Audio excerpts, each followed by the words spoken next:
জানেন তো, যখন আমি ছোট ছিলাম, আমায় যদি কেউ কিছু বলতো, তাহলে তার সাথে চলে যেতাম ঝগড়া করতে। কেন বলবে, কিসের জন্য বলবে, কী কারণে বলবে, আমার দোষ কোথায় জানতে।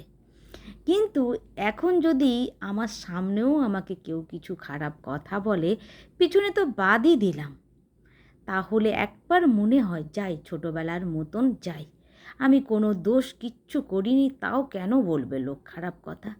কিন্তু আমি যদি 10 পা এগোই, তো 20 পা পিছিয়ে আসি, যে না, সে যদি খারাপ কথা বলে সুখে শান্তিতে থাকতে পারে তো থাকুক, আমি খারাপ কথা বলে কেন খারাপ হব। আমি খারাপ কথা বলবো না, এই ভেবেই পিছিয়ে পড়ি। খারাপ কথা বললে আজ হয়তো আমি দুটো কথা বলে শোধ তুলে নিতে পারবো, কিন্তু যিনি দেখা তিনি তো দেখছে যে কার দোষ কার ত্রুটি। অতএব যে যার মতো ইচ্ছে বলে যাক। এখন আর মন চায় না যে তাকে বলি কেন বলেছ। আপনাদের সাথেও কি এরকমটা ঘটে? আমাকে একটু কমেন্ট করে জানাবেন তো।